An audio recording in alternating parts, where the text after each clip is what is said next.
আজকে সকালে কি শুরু হলো, ভোর থেকে একদম কারেন্ট অনবরত যাচ্ছে আর আসতেছে।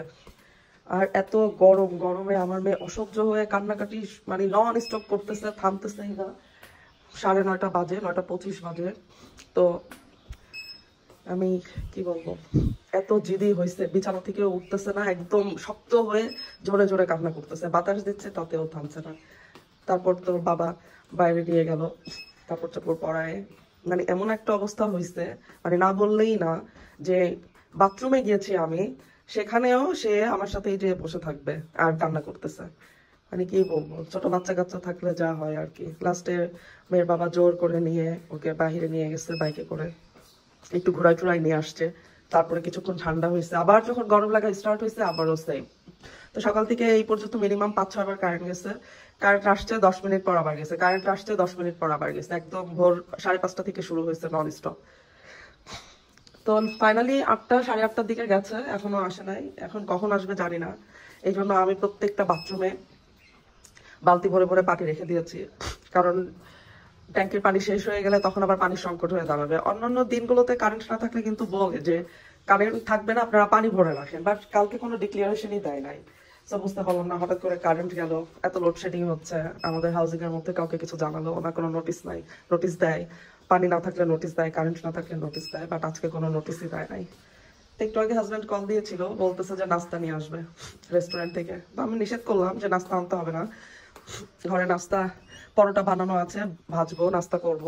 তো বলতেছে প্রত্যেকটা বাসায় তো থাকে নাস্তা, সব খাবারই থাকে, তারপরেও কেন মানুষ বাইরে খায়। তো একটু রেগেই গেছে, আসলে ও গরম তেমন একটা সহ্য করতে পারে না। আমার মেয়েও সেম হয়েছে, ছেলেটা আবার দাঁত লাগিয়ে ঘুমায় থাকে, ওর আসলে সহ্য ক্ষমতা আছে, অনেকেই ধৈর্য ক্ষমতা আমার ছেলেটা, কিন্তু মেয়েটা বুঝলাম যেটা, ওর ধৈর্য শক্তি খুবই কম। তো যাই হোক, বাবার মতো হয়েছে।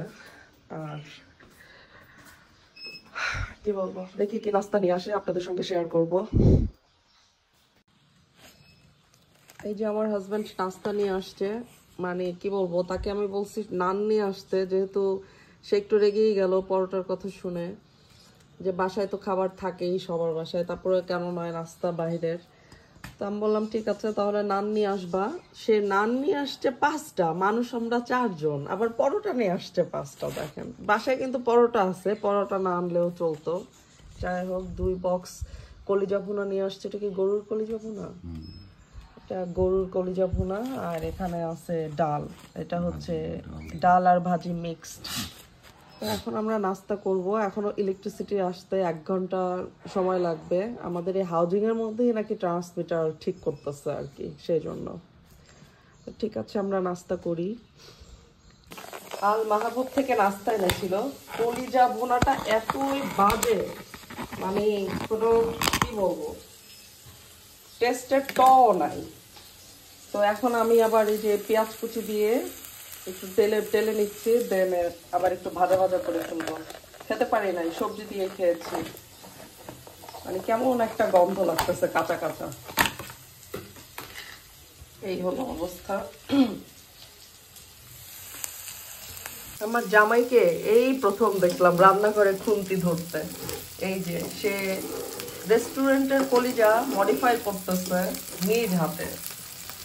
সে লো হিট দিয়েছে, বলতেছে বেশি হিট দেওয়া যাবে না, তাহলে মজা হবে না। লো হিটে সে একটু গরম মশলার গুঁড়া দিয়েছে, স্লাইট একটু লবণ দিয়েছে, দিয়ে এখন এটাকে ভাজা ভাজা করতেছে।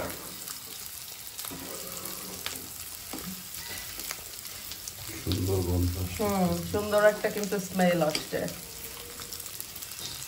ওরা রেস্টুরেন্টের কলিজা ভুনা ম্যাক্সিমাম রেস্টুরেন্টে টেস্ট হয়, বাট সে বলতেছিল আল মাহবুব নাকি নাম করা।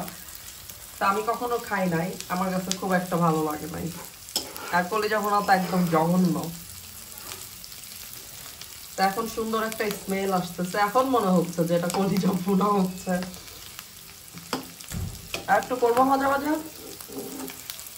হ্যাঁ আর একটু ভাজা ভাজা করবা, হয়েছে তো এরকমই থাকুক। এখন দেখে মনে হচ্ছে ভুড়ি।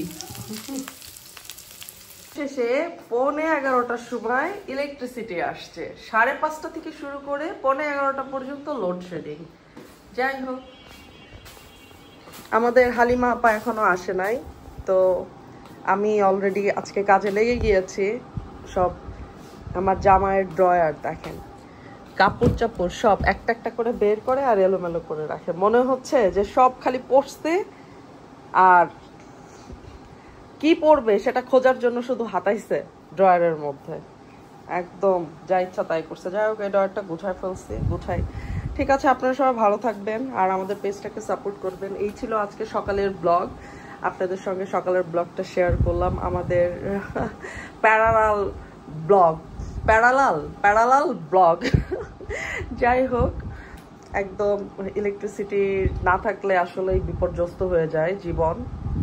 আর সেখানে তো মানে 1 ঘন্টা কি 1 ঘন্টা না থাকলেই আমরা সব পাগল হয়ে যায়, আর যদি সারাদিন না থাকতো তাহলে কি অবস্থা হতো। সবাই ভালো থাকবেন। আজকের মতো সকালের ব্লগটি এখানেই শেষ করছি। আল্লাহ হাফেজ।